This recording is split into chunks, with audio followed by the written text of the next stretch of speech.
Jean-Philippe Vinci, bonsoir. Bonsoir Patricia Navarro. C'est une rentrée très symbolique qui vous attend. Alors des rentrées, vous en avez connu en tant que professeur de philosophie, mais vous êtes aujourd'hui directeur de l'Éducation nationale de la jeunesse et des sports.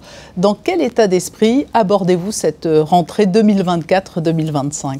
Alors oui, beaucoup de rentrées. D'abord évidemment pour mon service et mon adjoint, M. Garossio, mais plutôt, je dirais pour tout le monde, la rentrée au nouveau collège que tout le monde attend. Donc la nouveauté est là, surtout. C'est attendu et c'est magnifique. C'est toujours un défi. Il y a une traditionnelle course contre la montre pendant l'été. Tout est prêt ? Tout est prêt. Alors c'est vraiment été une course contre la montre puisque les équipes sont restées quasiment tout l'été. Il faut que j'en profite pour remercier l'équipe, l'établissement, une partie de ma direction qui n'a pas pris de vacances, je peux le dire, et pour que tout soit prêt. Et ça sera prêt, ça sera fonctionnel. Vous l'avez dit, l'élément emblématique de cette rentrée, c'est ce collège, un nouveau collège pour les élèves. Alors cela vous a peut-être donné des sueurs froides, mais il faut le dire, ce sera un outil formidable pour le corps professoral et pour les élèves. Oui, c'est central, c'est polyvalent, c'est exceptionnel. On a une piscine à 8 lignes, on a un amphithéâtre de 300 places, un gymnase, évidemment des salles de cours magnifiques, avec un mobilier adapté pour faire de la pédagogie. Vraiment un outil ultra polyvalent et il va falloir le faire vivre maintenant qu'il est construit. Et il y a un potentiel incroyable. Vous avez un leitmotiv, Jean-Philippe Vinci, c'est le bonheur d'apprendre allié à l'exigence. Alors comment faire concilier ces deux données ? Alors c'est ce que je répète souvent, effectivement, l'école c'est le lieu de l'exigence et du bonheur d'apprendre. Ça me permet de repenser un peu ce que c'est que la compétition et la note. La note n'est pas... Il faut des notes, mais la note n'est pas simplement une compétition avec les autres, c'est surtout une évaluation par rapport à soi. Et plutôt que parler d'excellence, de notes, je préfère parler, moi, de bonheur d'apprendre, d'envie d'apprendre, qui n'est pas du laxisme, mais qui doit se faire dans une certaine exigence. En fait, c'est respecter l'élève que de l'amener à progresser là où il est, comme il peut, chacun. Il y a une autre notion qui vous est chère, c'est le savoir être ensemble au sein de l'école. Alors, savoir-être, l'école, c'est pas simplement le lieu où on apprend, c'est le lieu où on apprend ensemble. C'est Philippe Mérieux qui a beaucoup travaillé là-dessus. Et donc dans le primaire, c'est déjà en place, mais on va continuer à développer ce qu'on appelle les compétences psychosociales. Alors qu'est-ce que c'est que les compétences psychosociales? C'est des capacités qu'on développe pour être mieux avec soi-même, mieux avec les autres. Et donc apprendre à vivre en groupe, ça peut s'apprendre à l'école. Et en fait, ce n'est pas antinomique avec les apprentissages. Ça permet aussi de mieux apprendre, de mieux être, de mieux se poser par rapport aux autres. Donc c'est des compétences qui ne sont pas quantifiables, mais qui en fait sont essentielles maintenant au bien-être de l'élève et de l'enseignement. Parce que les recherches scientifiques ont montré que lorsque l'élève se sent mieux, il apprend mieux. On a parlé du bonheur d'être à l'école, du bonheur d'apprendre. Cela fait déjà maintenant plusieurs années que des campagnes régulières et de plus en plus importantes sont menées autour de la question du harcèlement scolaire. Cela reste une priorité, la lutte contre le harcèlement dans le milieu scolaire? Ah oui, c'est une des priorités fondamentales. Maintenant, la loi est mieux connue, les démarches sont mieux connues, les procédures aussi, les gens ont été formés. Donc on voit que ça donne des résultats. On a une hausse des signalements, ce qui ne veut pas dire qu'il y a plus de harcèlement, mais ce qui veut dire peut-être aussi que c'est mieux connu. Et donc là, on en connaît les procédures, on fait ce qu'il faut, ça doit être immédiat, c'est pris en charge. Oui, évidemment, ça reste une procédure, mais le harcèlement est un problème très large. C'est-à-dire, bien sûr, il y a du harcèlement au milieu de l'école, au milieu scolaire, mais le harcèlement, c'est sur les réseaux aussi.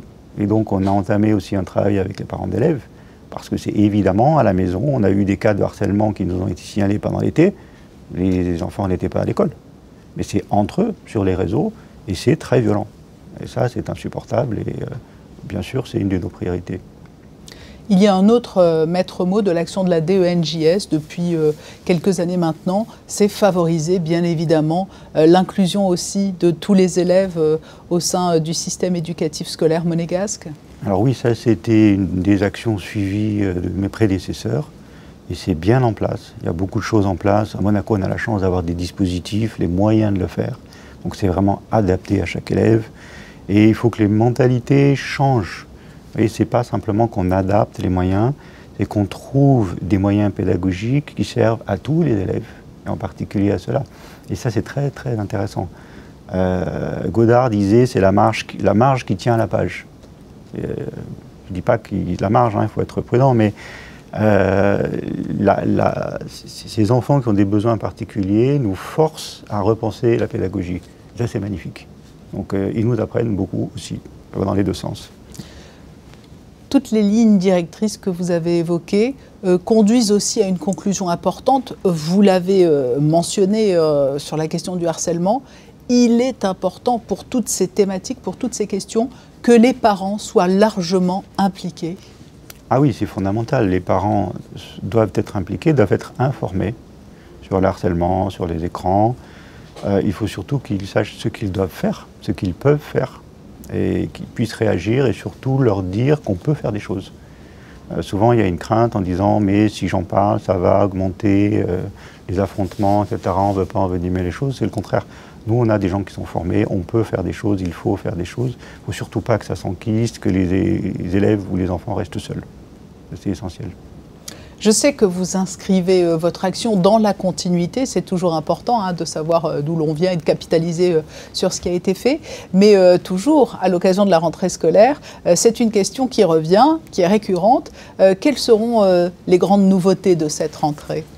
Alors j'ai été nommé il n'y a pas très longtemps, donc les nouveautés importantes, c'est d'abord le collège, mais tout ça c'est ce qui vient avant.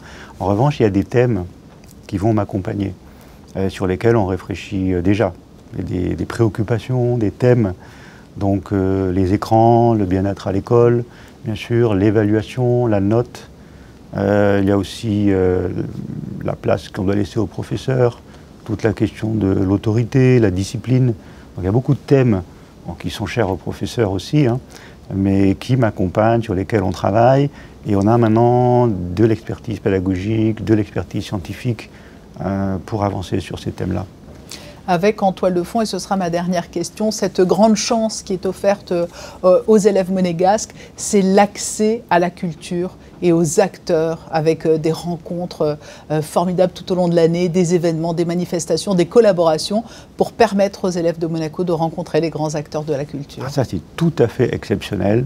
Donc ça fait plus de 15 ans que ça existe, et à chaque fois, on est étonné par la diversité et la richesse. Pour vous donner une idée, cette année, donc les élèves ont la chance de rencontrer par exemple un prix Nobel de physique, Michel Kellos, grâce au consul, Madame le consul de Suède. Ils vont rencontrer Humédal Fils, Monsieur Dumini le copain, qui vient à Monaco. Là aussi c'est tout à fait exceptionnel, parler aux élèves. Madame Amadou Amal, qui est prix Goncourt des lycéens. C'est un voyage à Washington par exemple. C'est 60 voyages scolaires. C'est 200 activités proposées aux élèves. Et voilà de quoi encourager encore un peu plus le bonheur d'apprendre à l'école. Merci beaucoup Jean-Philippe Vinci d'avoir accepté notre invitation à quelques jours maintenant de la rentrée scolaire. Merci à vous.